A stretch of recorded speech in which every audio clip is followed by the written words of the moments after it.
Good evening. I'm Dennis, and I am a Christian. This evening I'll be reading Matthew chapter 27. Matthew 27. When morning came, all the chief priests and elders of the people plotted against Jesus to put him to death. And when they had bound him, they led him away and delivered him to Pontius Pilate, the governor. Then Judas, his betrayer, seeing that he had been condemned, was remorseful and brought back the 30 pieces of silver to the chief priests and elders, saying, I have sinned by betraying innocent blood. And they said, What is that to us?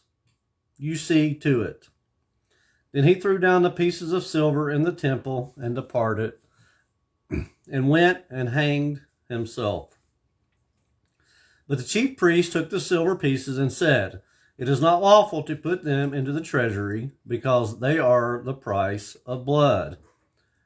And they consulted together and bought with them the potter's field to bury strangers in. Therefore that field has been called the field of blood to this day.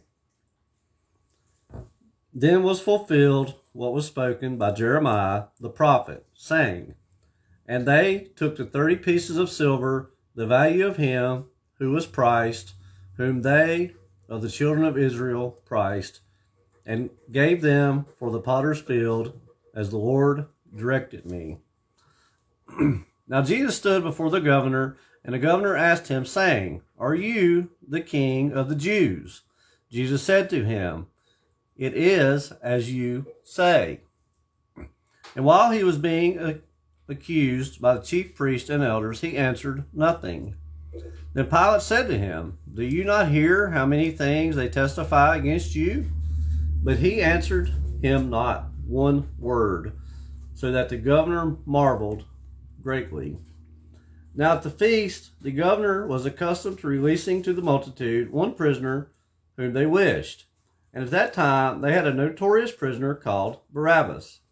Therefore, when they had gathered together, Pilate said to them, Who do you want me to release to you, Barabbas or Jesus, who is called Christ? For he knew that they had handed him over because of envy. While he was sitting on the judgment seat, his wife sent to him, saying, Have nothing to do with that just man, for I have suffered many things today in a dream because of him. But the chief priests and elders persuaded the multitudes that they should ask for Barabbas and destroy Jesus. The governor answered and said to them, Which of the two do you want me to release to you? They said, Barabbas. Pilate said to them, What then shall I do with Jesus who is called Christ? They all said to him, Let him be crucified. Then the governor said, Why? What evil has he done? But they cried out all the more, saying, Let him be crucified. When Pilate saw that he could not prevail at all, but rather that a tumult was rising, he took water and washed his hands before the multitude, saying, I am innocent of the blood of this just person. You see to it. And all the people answered and said, His blood be on us and on our children. Then he released Barabbas to them, and when he had scourged Jesus, he delivered him to be crucified. Then the soldiers of the governor took Jesus into the praetorium and gathered the whole garrison around him. And they stripped him and put a scarlet robe on him.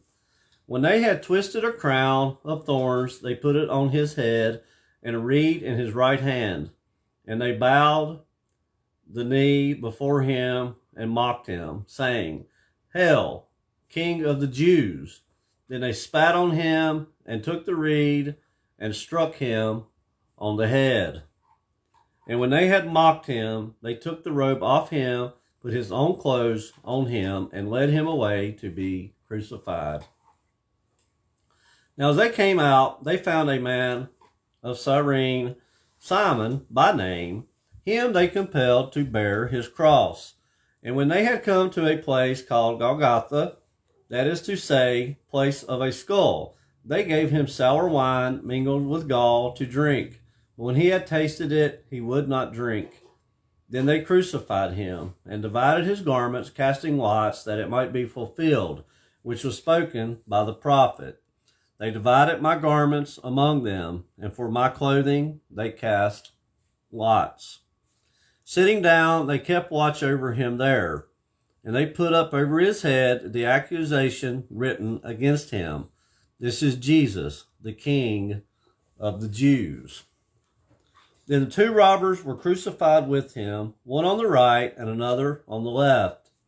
And those who passed by blasphemed him, wagging their heads and saying, "You who destroy the temple and build it in 3 days, save yourself. If you are the Son of God, come down from the cross." Likewise, the chief priest, also mocking with the scribes and elders, said, "He saved others. Himself he cannot save. If he is the King of Israel, let him now come down from the cross, and we will believe him. He trusted in God. Let him deliver him now, if he will have him. For he said, I am the Son of God." Even the robbers who were crucified with him reviled him with the same thing. Now from the 6th hour until the 9th hour, there was darkness over all the land. And about the 9th hour, Jesus cried out with a loud voice, saying, "Eli, Eli, lama sabachthani?" That is, my God, why have you forsaken me?" Some of those who stood there when they heard that said, "This man is calling Elijah." Immediately one of them ran and took a sponge, filled it with sour wine, and put it on a reed, and offered it to him to drink. The rest said, "Let him alone. Let us see if Elijah will come to save him." And Jesus cried out again with a loud voice and yielded up his spirit. Then behold, the veil of the temple was torn in two from top to bottom. And the earth quaked, and the rocks were split, and the graves were opened, and many bodies of the saints who had fallen asleep were raised. And coming out of the graves after his resurrection, they went into the holy city and appeared to many. So when the centurion and those with him who were guarding Jesus saw the earthquake and the things that had happened, they feared greatly, saying, "Truly, this was the Son of God." And many women who followed Jesus from Galilee, ministering to him, were there looking on from afar. Among them were Mary Magdalene, Mary the mother of James and Joses, and the mother of Zebedee's sons. Now when evening had come, there came a rich man from Arimathea named Joseph, who himself had also become a disciple of Jesus. This man went to Pilate and asked for the body of Jesus. Then Pilate commanded the body to be given to him. When Joseph had taken the body, he wrapped it in a clean linen cloth and laid it in his new tomb, which he had hewn out of the rock. And he rolled a large stone against the door of the tomb and departed. And Mary Magdalene was there, and the other Mary, sitting opposite the tomb. On the next day, which followed the day of preparation, the chief priests and Pharisees gathered together to Pilate, saying, "Sir, we remember while he was still alive, how that deceiver said, 'After 3 days I will rise.' Therefore, command that the tomb be made secure until the 3rd day, lest his disciples come by night and steal him away, and say to the people, 'He has risen from the dead.' So the last deception will be worse than the first." Pilate said to them, "You have a guard. Go your way. Make it as secure as you know how." So they went and made the tomb secure, sealing the stone and setting the guard. That was Matthew chapter 27. Matthew 27 from the New King James Version.